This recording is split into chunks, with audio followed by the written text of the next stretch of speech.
한 주간 평안하셨습니까?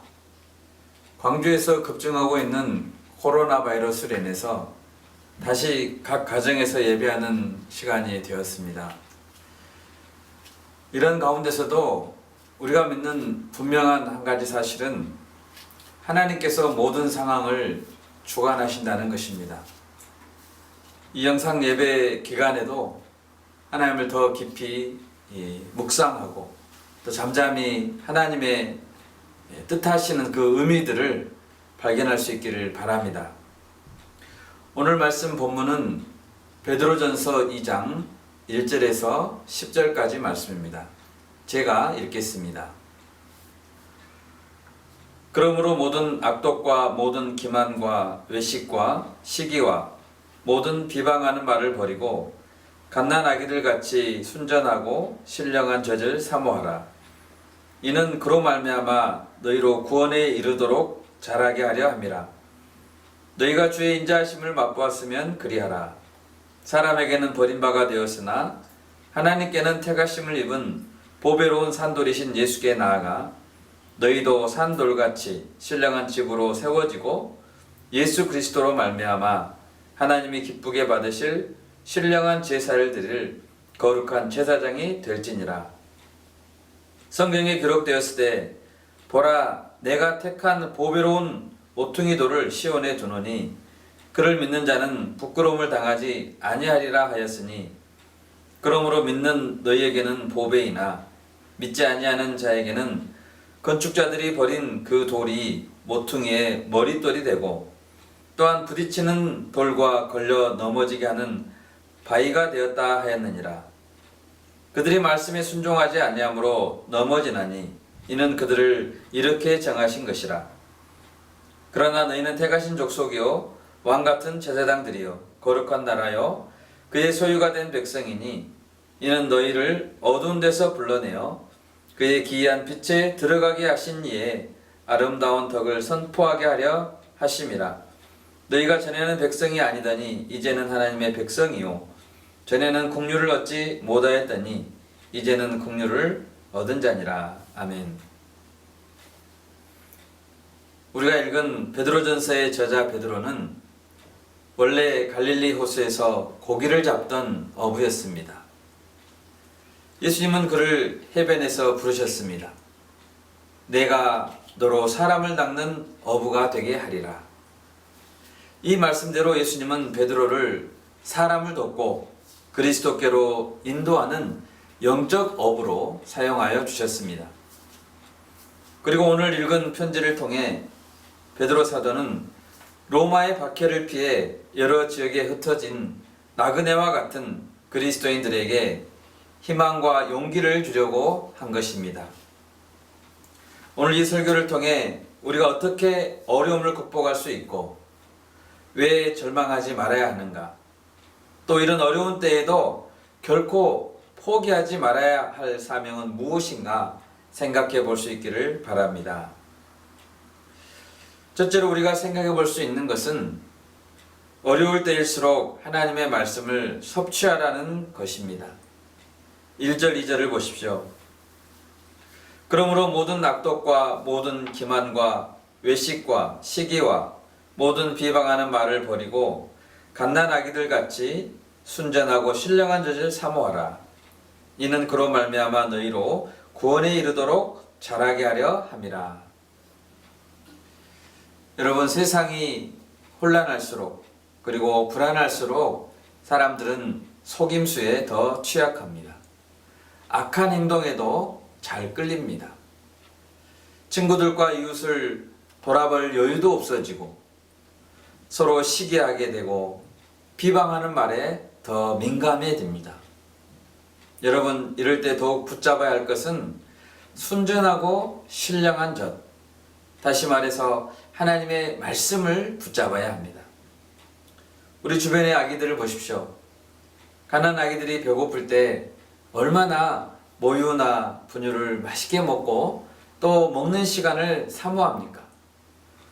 그와 같은 간절한 마음으로 우리도 주의 말씀을 간절히 사모하고 잠잠히 묵상하기도 하고 소리내어 통독도 해볼 수 있기를 바랍니다. 시편 119편을 보면 여호와의 말씀이 얼마나 우리 영혼을 소생시키고 또 우리의 마음에 만족을 주는지 구구절절 가르쳐 줍니다. 119편 131절에서 시편을 쓴 기자는 내가 주의 계명들을 사모함으로 내가 입을 열고 헐떡였나이다 라고 표현했습니다. 여러분, 갓난 아기들은 적은 양의 모유나 분유로도 만족합니다. 그러나 점점 몸무게가 늘어나고 키가 자라면 적은 양의 분유로는 안 됩니다. 이유식도 먹어야 합니다. 초등학생, 중학생만 돼도 밥을 먹고 일어서면 금방 또 배가 고파집니다. 자랄수록 먹는 양도 훨씬 많아져야 하고 간식도 먹고 때로는 야식도 먹어야 합니다. 여러분, 사람은 몸과 영혼으로 이루어져 있습니다. 예수님도 말씀하셨습니다. 사람이 떡으로만 살 것이 아니요 하나님의 입으로부터 나오는 모든 말씀으로 살 것이다. 말씀을 충분히 먹지 않으면 영적 영양실조에 걸려 비글비글 거리다가 쓰러져 버립니다. 예수님을 믿기 시작한 새가족, 초신자 단계를 지난 분이라면 말씀의 분량이 더 많아져야 합니다. 육신의 음식에는 과식이 있지만 영혼의 음식, 곧 말씀에는 과식이 없다고 합니다.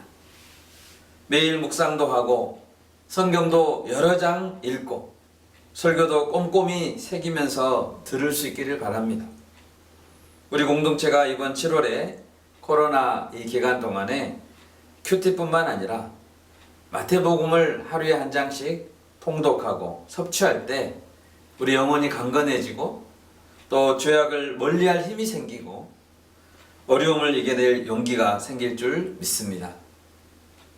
둘째로 예수님으로 인생의 모퉁이돌을 삼으라고 가르치고 있습니다. 4절 5절을 보십시오.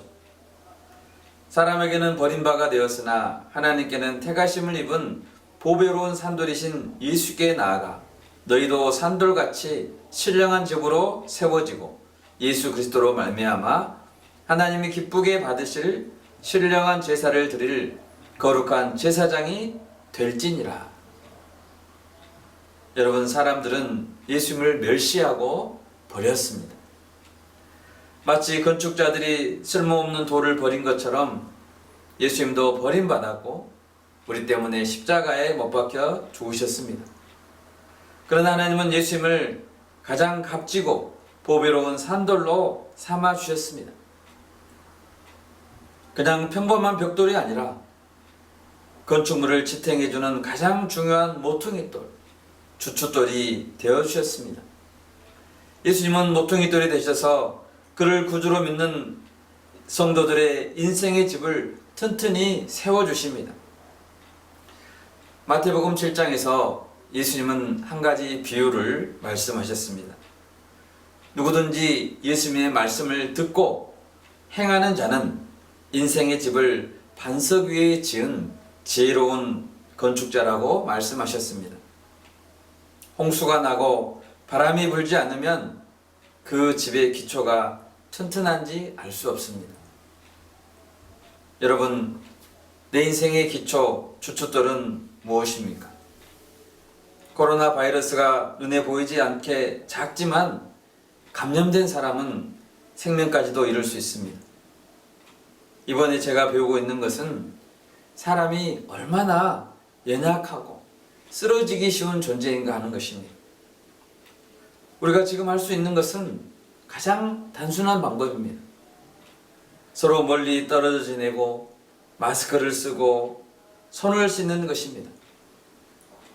지금까지 인류가 발전시켰던 과학, 의학이 생각보다는 그렇게 뛰어나지는 못하고 제2, 제3의 코로나가 또 닥쳐올 때 우리는 무엇을 의지할 수 있을까 하는 생각을 하면 두려움이 우리를 절망하게 합니다. 여러분, 과학, 건강, 재물, 명예나 권세, 그 어떤 것도 우리의 인생의 모퉁이돌이 될 수 없습니다. 그런 것들만을 의지하는 자는 반드시 걸려 넘어지게 될 것이고 그 집은 쓰러지게 될 것입니다. 이번 코로나 사태를 통과하면서 우리가 물론 취할 수 있는 방법을 취하고 백신과 약도 빨리 개발해야겠지만 근본적인 생명의 주인이신 예수님께 돌아오고 예수님을 의지하게 되길 간절히 바랍니다. 셋째로 예수님의 아름다운 덕을 쉬지 말고 선포하라고 이야기합니다. 당시 이 편지를 받는 초대교회 성도들은 1장 1절에서 나왔다시피 본도, 갈라디아, 갑바도기아, 아시아, 비두니아 지역으로 박해를 피해 뿔뿔이 흩어져야 했습니다. 지금 터키에 있는 갑바도기아라는 곳에 가보면 초기 기독교인들이 박해를 피해 숨어든 지하 동굴이 많다고 합니다. 그들은 거기에서 살다가 죽었습니다.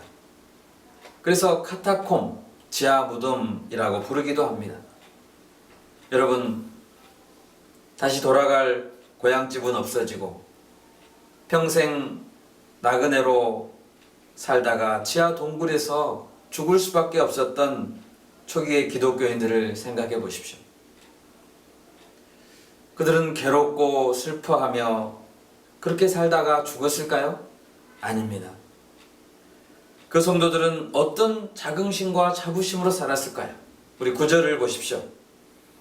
그러나 너희는 택하신 족속이요 왕같은 제사장들이요 거룩한 나라요 그의 소유가 된 백성이니 이는 너희를 어두운 데서 불러내어 그의 기이한 빛에 들어가게 하신 이의 아름다운 덕을 선포하게 하려 하심이라. 하나님이 나를 택하셨다. 우리는 왕같은 제사장들이다. 거룩한 나라다. 하나님의 소유된 백성이다. 이렇게 생각했습니다. 여러분, 이것은 단지 인간의 신념이 아닙니다. 이것은 사실이었고 그들의 신앙이었습니다. 그들의 인생 목표는 그리스도의 아름다우신 덕을 선전하며 사는 것이었습니다. 예수님을 알기 전에는 하나님과 상관없는 저주받은 인생들이었지만 이제는 하나님의 백성들이요 긍휼을 얻은 자들이 된 것입니다. 여러분에게 예수님은 정말 복된 소식입니까? 요즘 같은 때 가장 기쁜 굿뉴스, 특종이 무엇일까요? 코로나 약이 개발되었다. 완치율이 100%다. 무료로 나눠드립니다. 이런 소식이 아닐까요?